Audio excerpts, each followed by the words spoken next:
Universal Studios is building a brand new theme park in Orlando. It's opening in 2025. It's called Epic Universe. It's really 5 parks, cinco, wrapped into one, highlighted by a new Harry Potter world and a Super Nintendo world. It really is epic stuff at Epic Universe. Epico! Let's take a sneak peek at the details that Universal Studios sent us here at Sizzle TV. So let's go! Vamos!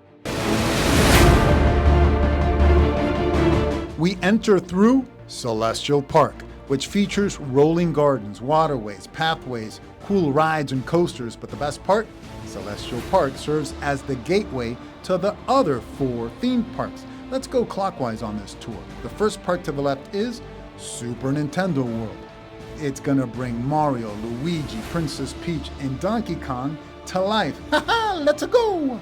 Then it's Dark Universe, bringing the classic Universal monsters to life like the Wolfman, Frankenstein, and Dracula. Past the Helios Hotel is the next park, the Wizarding World of Harry Potter, Ministry of Magic. You'll discover a different era of the Wizarding World, blending the Fantastic Beasts movies with the Ministry of Magic.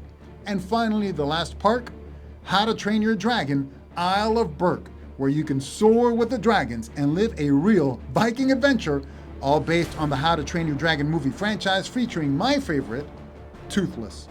Let's hear what legendary Hollywood director Steven Spielberg, a creative consultant, has to say about Epic Universe. Epic Universe is built on an amazing concept.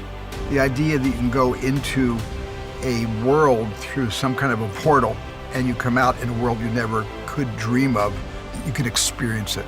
I think it's going to just feed the imagination of so many people of all ages. There you have it from Steven Spielberg himself. I cannot wait for Epic Universe to open up in 2025. Kirk Jimenez, Sizzle TV.